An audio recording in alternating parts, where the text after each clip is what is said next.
Welcome to the Own It Powercast, the place to be when you get serious about making big changes and accelerating growth in your life and in your relationships.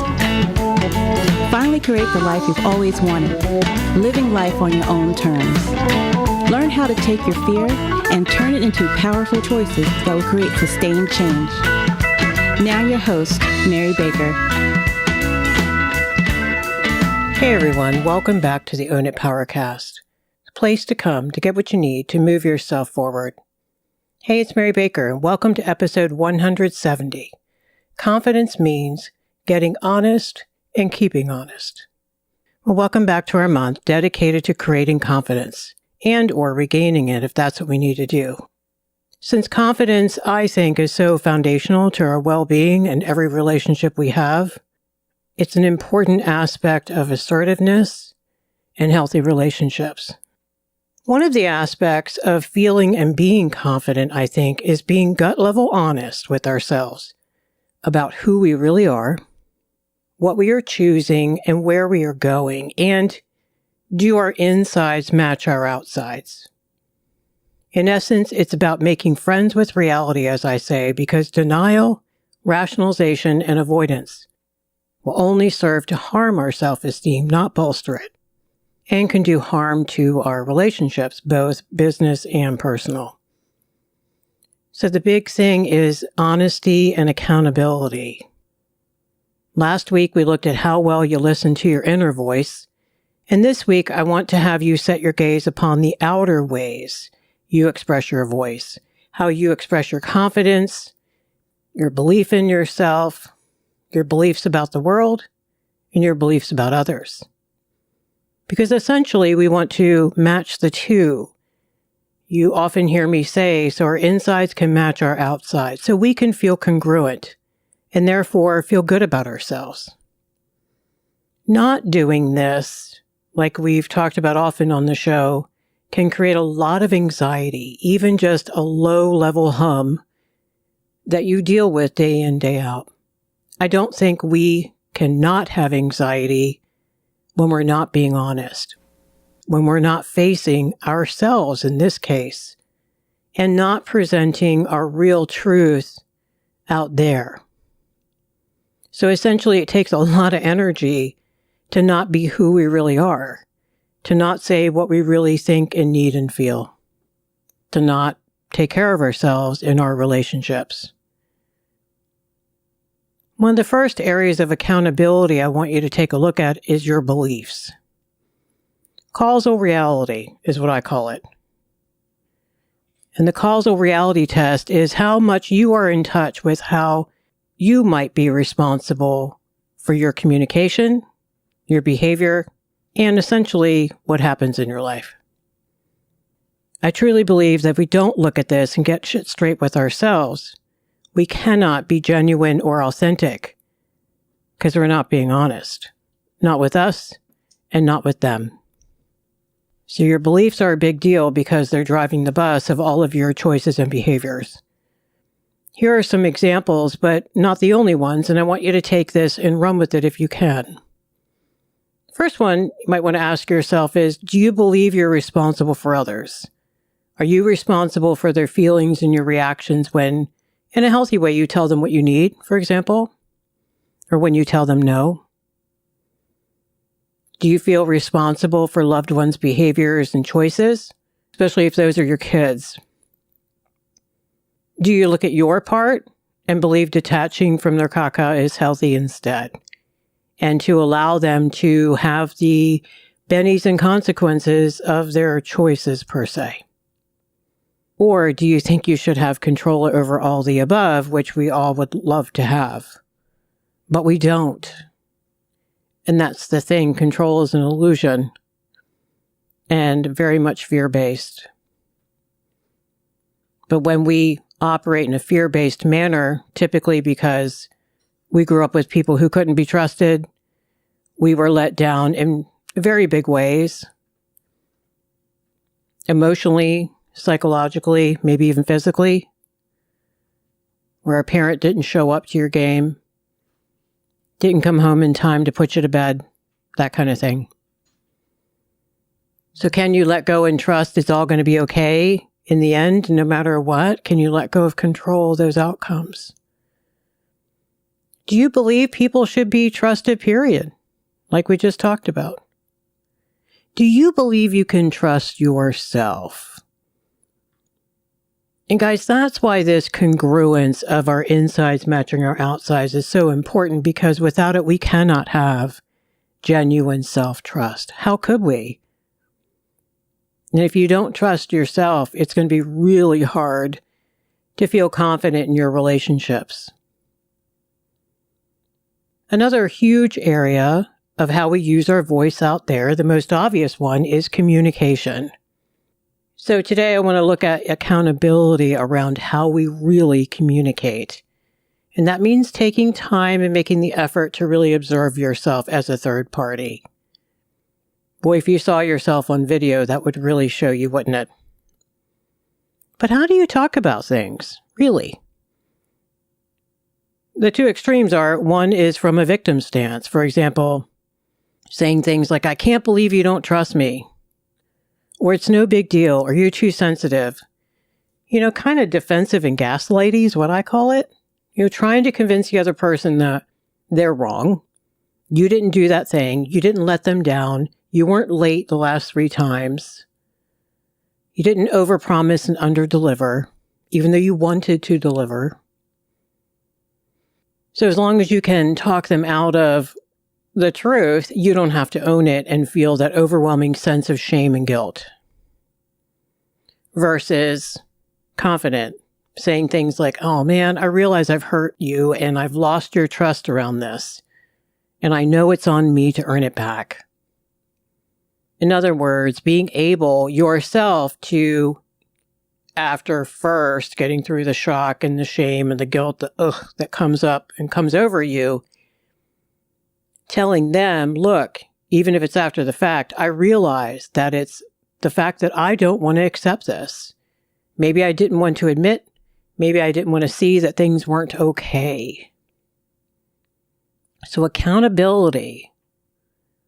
How do your conversations usually go, and with whom? Because you also, of course, need to look at the healthiness of the other person.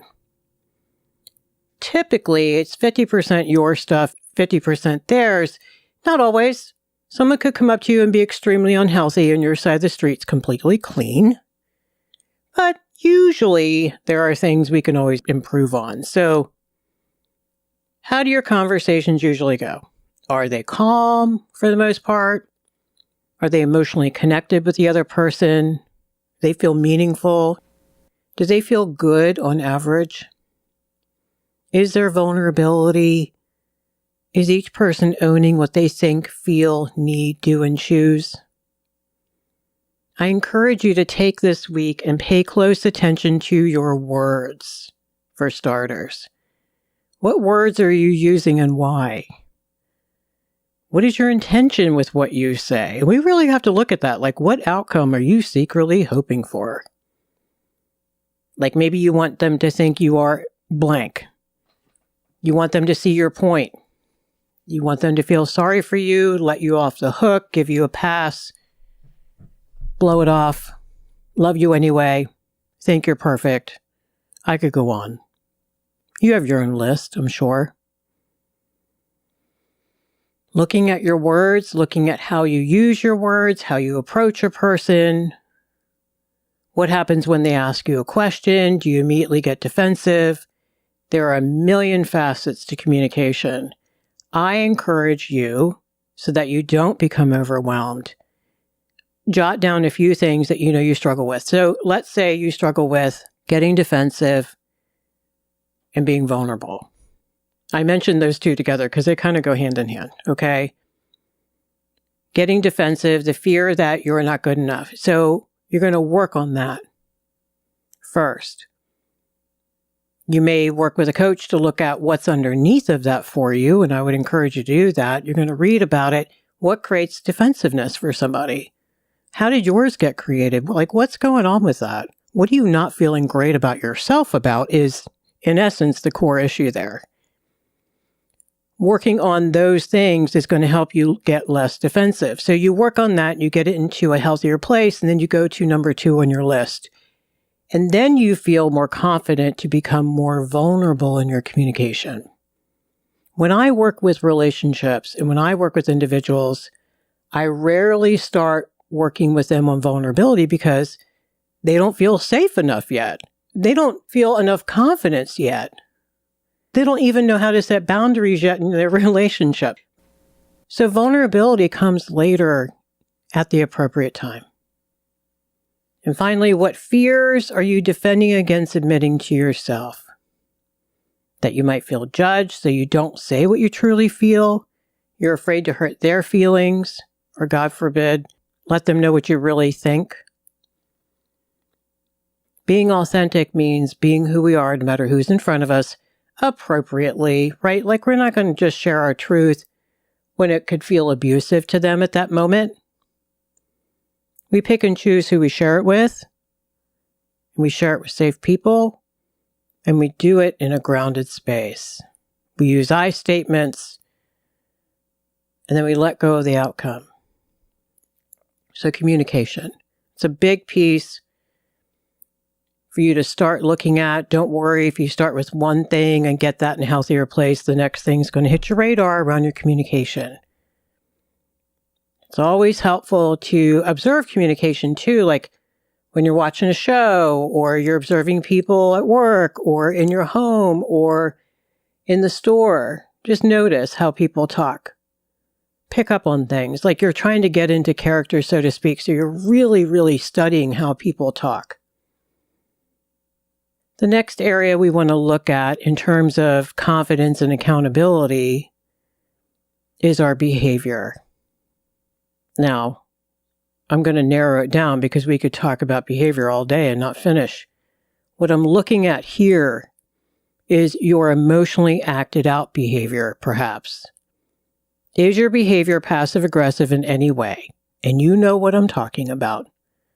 Like the big sigh, saying fine, and stomping away or being short with them, instead of standing there and saying, I'm really sorry. I'm really upset by what you said. Let me go think about it and we can talk later. When we act like a 5-year-old, when we swallow our feelings, when we act out our stuff, like getting upset about stupid things, a disproportionate emotional response to what's going on in front of you is a good clue. We are going against ourselves. We're not creating confidence. We're not getting honest with ourselves. The first key is getting really honest. Like, what are you getting ready to do and why? Now, of course, after the first 2 seconds of stomping away, you're like, there, I'll show you. You feel that nanosecond of power?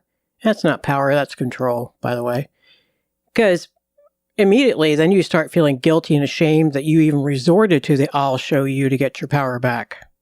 And if you're not feeling that yet, you will as you work on this. You're going to become a little disgusted with how you handle things in an unhealthy way, which is a good thing. And again, you hear me say all the time, I don't want you to be hard on yourself. You learned that from somewhere, sweetheart.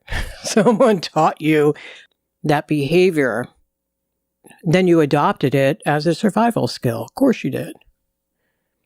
So is your behavior reactive, right? Is it passive-aggressive or is it assertive? Refer to the episodes previously done on assertiveness in case you need more info. And we'll continue to do more after this one too. Like when you're feeling upset or frustrated with someone, how do you handle it? Really? Like outside of a trauma. I'm not talking about trauma. But just like normal bullshit. Like, do you say, what's this? Did you really forget your appointment? You say to your partner. That really screams immaturity and reactivity, guys. Instead, take a breath, maybe walk away for a minute, and own it, and say, I'm really frustrated that this keeps happening. Can we talk about how you can rectify this? Do you see the detachment? Owning their feelings in a vulnerable way? And the boundary. I need you to fix this is the boundary. So the feelings are owned and a need is asked to be met calmly. In saying that, I told you about me, right? I didn't tell you about you, how you suck and you should change and all that stuff. I just said, hey, I'm really frustrated this keeps happening. That's about me. Ball goes to you. You can decide to do whatever you want around my feelings. You could care about them or not. Passive aggressive would be, fine, okay, whatever, and walk away. By the way, that's co-signing it, guys. They're going to keep doing it because you're essentially saying, I'm pissed, but it's okay, keep doing it. So then we become part of the problem anyway, and we don't feel good. Nothing can be resolved between two people, I don't think, unless there is vulnerability. There are I statements, there are needs, and there are boundaries communicated.